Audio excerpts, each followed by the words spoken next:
Last time on Bluelock Season 2, the balance of the game shifted after Shido scored his miraculous goal by exhibiting the highly sought-after flow state. Despite the setback, Bluelock doesn't back down and struggles until finally it looks like Yukimiya will equalize again, but gets blocked at the last second by a diving Aiku, who had also entered into a flow state by this point. Will this transformation in Aiku spell the end for Bluelock, or will they overcome it somehow and prevail? Let's find out in episode 12. The episode kicks off with a peek into Aiku's past.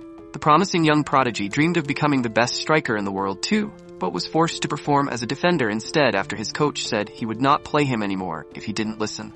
His dreams, like the buds of unwanted flowers, were not allowed to bloom, and soon started fading as he tried to blend in with the blind masses. One day, Aiku went over to his coach and asked him if he could become the greatest striker in the world. His coach told him he definitely could, but Aiku had quit his previous dream at that point and instead had dreamt up another one, to become the greatest defender in the world. Putting tremendous hard work into it, he kept climbing up the ladder and is now showcasing his abilities against Bluelock 11 as he clears the ball from Nagi. The ball falls to Rin, who humiliates his opponent by nutmegging him as he advances for the attack. But Aiku, who at this point was in full control, in other words, in a flow state, correctly predicts Rin and after some tussle, manages to steal the ball from him and kick it clear. Catching the ball midair with grace, Sai acknowledges Aiku's amazing performance as Karasu comes forward to block him.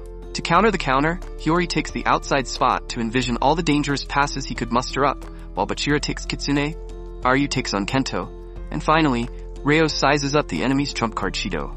Not being able to hold him back, Karasu loses Sai as he darts forward and delivers a pass over to Shido. Running underneath it, Ryo puzzles between guarding Shido or looking out for Sai.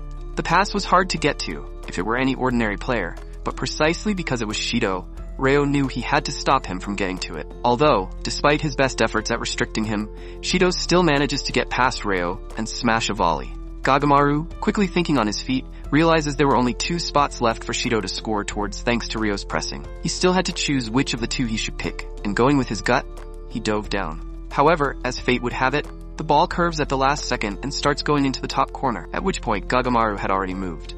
But the athletic freak goalkeeper of Bluelock, leveraging from his hand, blocks it with his feet. The ball rebounds and lands with Ryo, who initiates a raging counter after flawlessly copying Nagi's play from earlier. The counter's on and Boru has his sights fixed on Isagi, even though the play was favorable, although he gets sidelined by his opponents already anticipating this. Isagi breaks down the conditions under which his ideal goal would most likely happen. Find the spot where he could get his direct shot off or get a combo going that'll lead to a goal while keeping Aiku unaware of it. With the aid of Karasu and Nagi, Isagi's chances of finally scoring increase monumentally as he runs ahead for Nagi's pass, with Aiku out of the equation as well. Things look good, but that's when the last man he wanted there shows up, Itoshi Sei. Sei presses Isagi along with his hopes of scoring. However, unwilling to back down now, Isagi pushes hard to prevail and get his foot on it no matter what. But a slight shove from Sei changes all that. Now off his balance, Isagi can't land a convincing kick anymore. That's when he spots Rin and passes it over, entrusting it all to him now. But Aiku was already aware and on Rin, making it difficult for him to maneuver. All of a sudden, Baru comes roaring in like a feral beast, while 2 defenders try desperately to keep him back. He steals the ball from Rin to execute a super sliding shot goal. The teams both level, and the arena goes wild.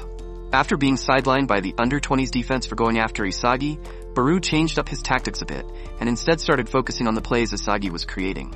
Furthermore, Rin and Isagi's highly synced up play helped him predict Rin would be there, leading to the goal. The prolific, self-serving scorer then gets a yellow card from the referee for taking his shirt off, earning the nickname Strip King from Nagi in the process as well. Isagi realizes that the goal was only possible because of everyone's efforts, which he considered a team-wide trance state. That was the final piece of the puzzle that Bluelock needed to succeed. Sai advises their manager to have faith in his team and not ruin the spark they had going on by bringing on subs, while Aiku offers some encouragement to Sendo, emphasizing the battle was not yet over. Aiku, who had made up his mind to not bloom himself now, was thinking about offering a helpful hand if a striker worthy of being the best showed up. But they would have to surpass him before that, as he secretly hopes Bluelock would. Before the final curtain drops on the episode, Rin vows to score before the match is over. This was his story. and he wasn't going to end it before he had crushed his brother. Episode 13 kicks off with Rin being bitter about Isagi getting all the limelight, especially after his last play. On the other hand, Isagi was basically thinking the same about Rin, how he was the team's core, and the last play was a success because of him. Moreover, getting the team back into that trance-like state would also be essential, because another goal like the one Baru scored was unlikely. Both Rin and Isagi make up their minds to best each other in the time remaining and score their goals. The rest of the team gets amped up as well about going all out to ensure victory in these final 15 minutes of the game. While, on the other side, Sai instructs Shido to let loose and wreak carnage. The game resumes again, and Sai decides it's finally time to take his game up a notch. As if he wasn't playing seriously at all before, Sei starts running through Bluelock with his dribbling seemingly out of this world now. Even Rin fails to stop him as he soars past him, leaving him behind in his dust. Rin is frustrated over how far ahead of him his brother had gotten when they used to be toe-to-toe in terms of skills back when they played together. Refusing to accept this reality and adamant about crushing Sei, Rin also kicks into final gear, charged by the drive to outshine his brother. Trying to emulate his brother, who had the same blood in his veins, he bursts behind him while analyzing his play. Utilizing a form of passive counter-dribbling, opposite to what natural-born dribblers used, Sei relied on logic to minimize his enemy's threat and create an optimal goal. Having witnessed his brother's soccer philosophy from the very start, Rin names it the art of beautiful destruction as Sei continues to break through Bluelock's defenses and towards the goal. Shido, who complimented Sei's method of play, was picked precisely because he would, in return, make Sei the best midfielder in the world. Rin tries putting himself in his brother's shoes to figure out where his vision was. Sei reaches Ryu, who desperately tries to figure out if Sei would dribble past him as well. Sai uses this confusion and shoots a perfect curling cross over to Shido at the best possible spot to enable a goal. Shido unleashes his kick, but all of a sudden Rin jumps in his kick's trajectory and takes it right on his head. Shocked, yet amazed by how much he was willing to shift his gameplay for the sake of winning, Isagi believed Rin was capable of beating his brother now. The whistle for continuation of play blows, and Reo makes a long pass to Nagi. Rin's evolution through the game gives the rest a path, as well as Bluelock mount a counter with a 5-man attack. With Bachira fitting in as the final piece of the puzzle, Isagi could envision the goal, but then Baru showed up. Bent on going after him solely, he starts attempting to steal the ball from Isagi as he tries to resist him. In the midst of this tussle, Bachira takes the ball and engages in his own counter. Deciding to stop thinking and let his dribbling loose, he bedazzles the enemy with his incredibly high-paced dribbling, followed by a fake roulette. Bachira then comes up against Aiku, his toughest challenge yet. He bounced the ball, pretending to kick it but instead lofted it over Aiku's head with his smash monster lift. Then, in a battle of who gets to the ball first, Bachira taps into his monster flow state as he nudges the ball right before the keeper, sending it gently towards the goal. However, out of nowhere, Sendo pounces at it and clears it at the last second. Stepping his game up as it demanded like a true star, Sendo vows to change Japanese soccer himself as he announces his updated dream of marrying a Hollywood actress. The game's intensity soars to new heights as Rin initiates the under-20s counter now. Kitsune attempts a goal, which Reo deflects.